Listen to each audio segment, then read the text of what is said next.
All right, good morning, everyone. I'm Jan Erickson from Stepping Aside, and welcome to Somewhat Daily Tarot and Rune. It's the 16th day of August, 2018. It's a Thursday, I believe. I think so. You're retired. You don't necessarily know what day it is, so I always have to consult the calendar.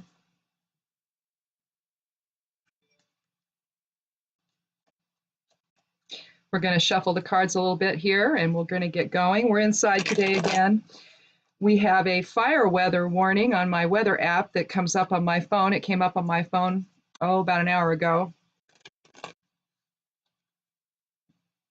That's what we get now around here is fire weather warnings. We've been getting them for several weeks now. It just, the intensity of the sun is different, isn't it?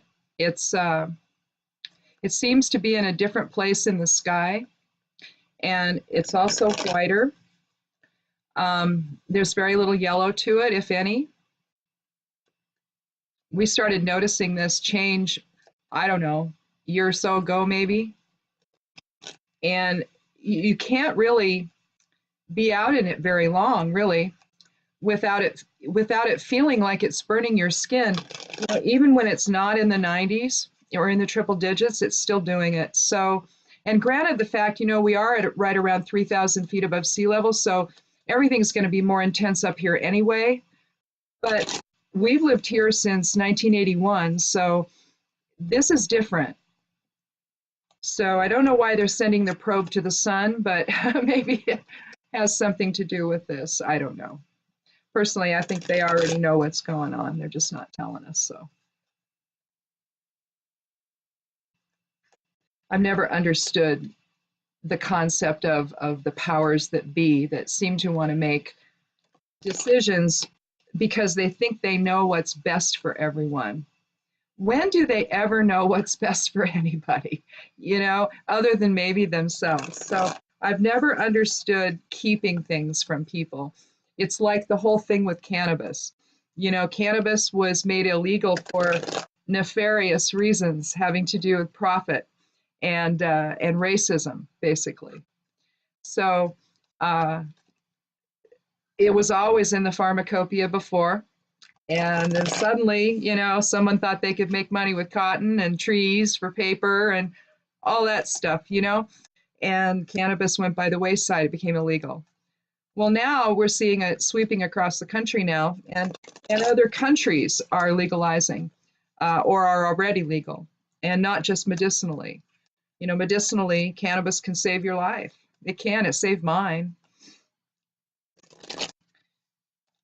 You make this whole CBD stuff, though, you can get it legal in all 50 states. Well, that's made from industrial hemp, not cannabis. So otherwise, it wouldn't be legal in all 50 states. So don't fall for that. I'm sure it has some kind of, value, but it doesn't have the same value as true cannabis oil. I make true cannabis oil, so I know the difference. Real cannabis oil is it's this thick, sludgy stuff. It's greasy, it's sticky, and it takes about a pound of bud to reduce down and extract down to about a quarter cup of oil. And it's not, it's not, thin. You can't see through it. It's like I say, it takes a pound of cannabis bud just to make a quarter cup of oil. But people report when they use it, I think they take a gram a day for cancer. And a lot of people have had great luck with it in treating their cancers. So I had great luck with it treating my severe rheumatoid arthritis, and I'm in remission. And I've not been on any RA meds. The last one was Humira, and I stopped using that on September 13th of 2015.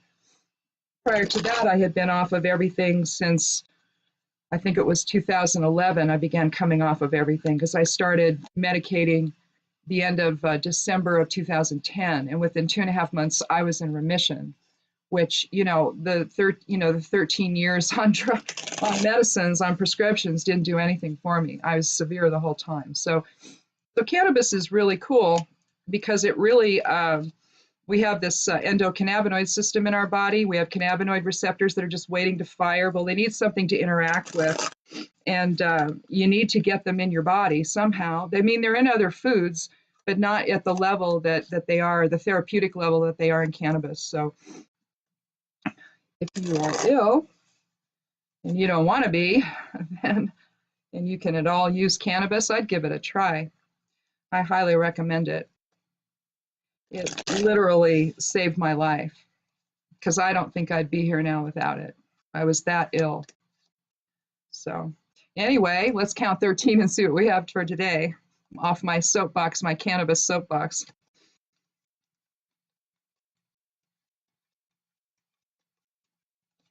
All right. Oh, the Ace of Cups. Aces are cool. They are the beginning of each suit. They say that it contains all the attributes of the suit within the aces. This is cups is the water element. It's the beginnings of our emotional presence in the world.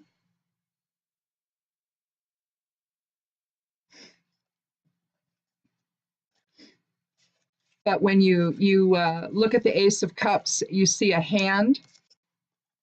This is really about joy and contentment, but what you see there is a hand coming out of the clouds, offering a chalice, offering love.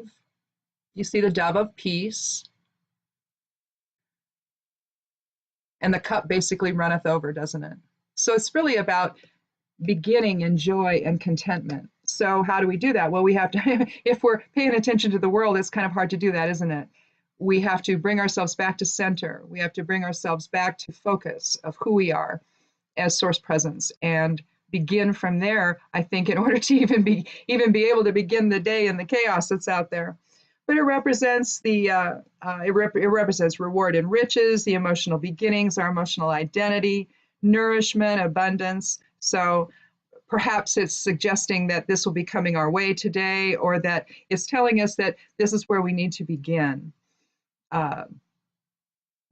The number one, the numerologically one is, let me move my mouse out of the way here.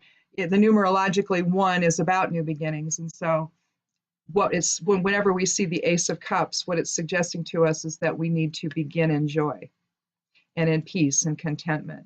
Let that be our genesis for today. Let's see, though, what the rune has to say and see what else it has to add to it. It'll be like, no. Protection, protection. So maybe it's protect your emotions.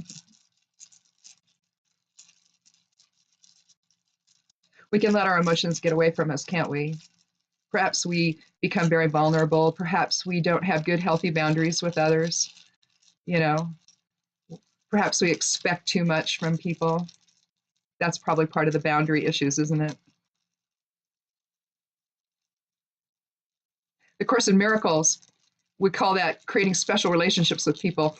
I remember when I first read that, and my husband was doing the course at the same time, which was amazing. I couldn't even believe he wanted to, And I'd been doing it for like 30 years. I'd get halfway through and stop and get busy, because I'm a mom and we owned businesses and what have you, So I was busy, and to be able to do the course, I mean, it's a long text, it takes a while to get through it.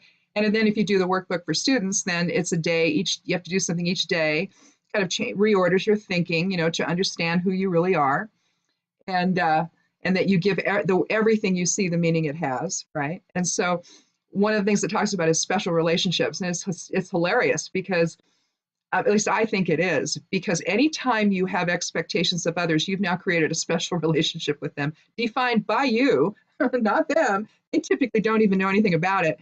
They have all these expectations, and then they're not fulfilling them, So I just thought it was hilarious when I said, oh yeah, special relationships. Like, oh, I know what that is. Well, here we have Isa. And we've seen this one before. It's a Norn rune. It's number 11.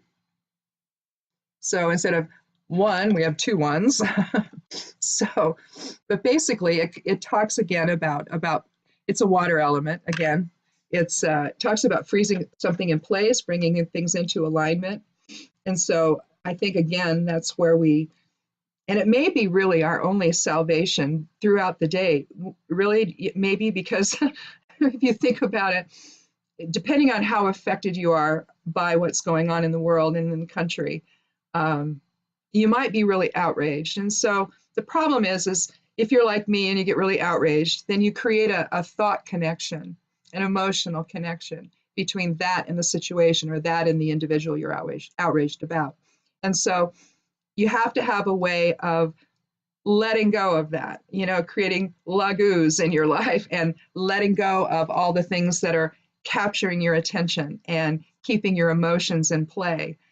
So Isa is reinforcing the whole notion of, let's bring all of that to balance, let's bring all of that to center, bring all of it to focus, so that we can then see the world through source vision instead of the ego's vision. Because we can react, go on Twitter, do all kinds of things, right? And it's a lot of fun in a lot of ways, but it's also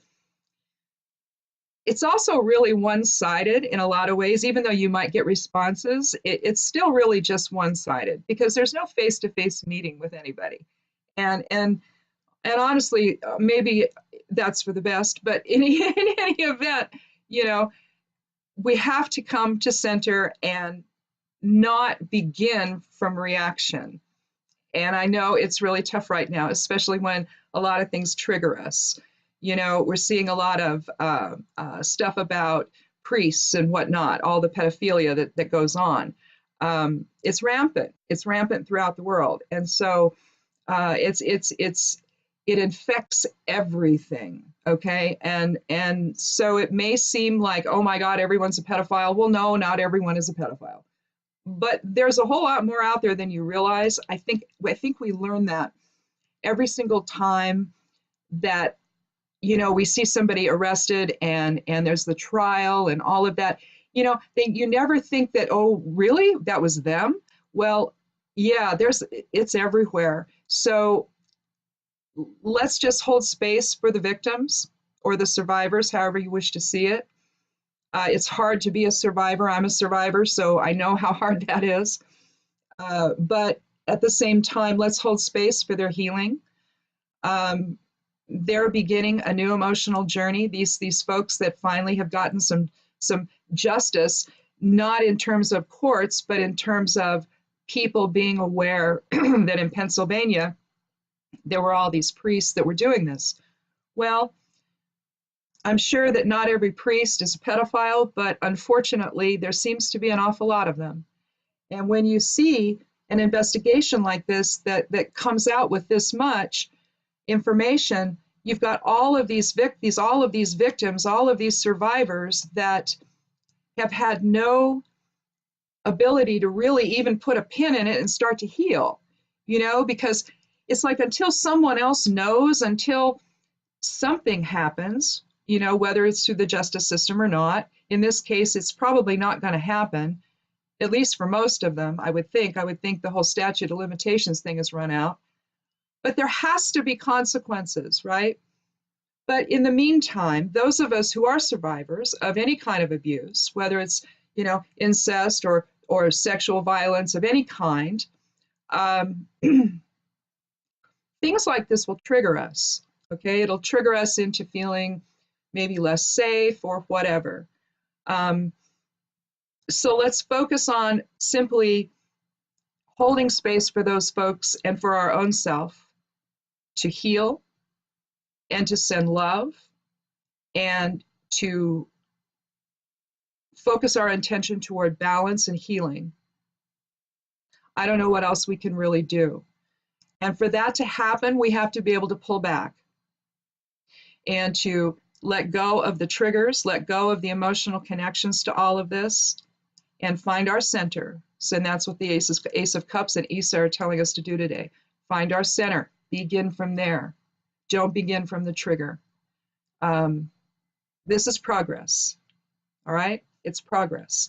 It brings up a lot of stuff, but it's progress. So we have to see it that way. And again, we must hold space for all who have been affected by this in any way. It's the least we can do. And it may be all we can do at this point. So I think that's probably it for today. That's really all I've got. I have to go and find my center now after talking about this, so because I'm a little triggered. So anyway, try to have a good day. Try to stay centered and focused and stay in your source presence, seeing through source vision, and we will see you tomorrow. Thank you so much for stopping by. I'm Jan Erickson. This has been Somewhat Daily Tarot and Rune, and blessed be.